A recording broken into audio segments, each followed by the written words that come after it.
నమశంకరాయ. వీక్షిస్తున్నటువంటి ప్రేక్షకుల్లో మీ కుటుంబంలో కుటుంబ సభ్యులు ఎవరికి వారే యమునా తీరే అన్నట్టుగా జీవిస్తున్నారా?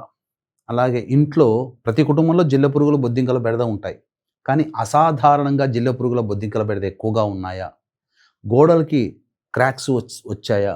అలాగే నల్లాలు కొత్తవి ఎంత మార్చినా వారం బాగుంటాయి, మళ్ళీ తర్వాత బొట్టు బొట్టుగా నీరు తరచూ కారుతూ ఉందా?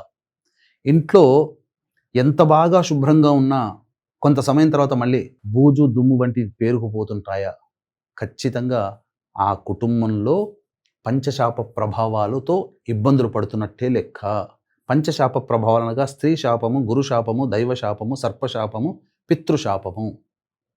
అనగా ఇవి ఎలా ఏర్పడతాయి? తండ్రి లేదా భర్త వైపు 6 తరాలు, తల్లి లేదా భార్య వైపు 3 తరాలలో దుర్మరణాలు, road accident, fire accident, suicide attempt, నదిలో బావిలో పడి చనిపోవడం, ఇంట్లోంచి చెప్పకుండా వెళ్ళిపోవడం, లివర్ ఫెయిల్యూర్, కిడ్నీ ఫెయిల్యూర్, క్యాన్సర్తో చనిపోవడం, 60 సంవత్సరాల లోపల కుటుంబ సభ్యులు ఎలాగైనా చనిపోయినా, పెద్దలకి పిండ ప్రదానాలు చేయలేకపోయినా, ఇవన్నీ ఈ పంచశాప ప్రభావాల వల్ల కలుగుతాయి. దీనివల్ల మనశ్శాంతి లేని జీవితం, ఏది అనుకున్నా సాగదు, అన్నీ అపజయాలే.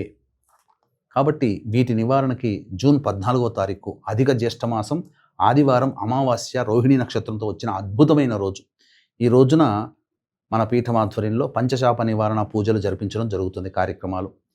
ఈ కార్యక్రమంలో స్వయంగా పాల్గొనలేని వాళ్ళకి బ్రాహ్మణుని కర్తగా పెట్టి చేయించడం జరుగుతుంది.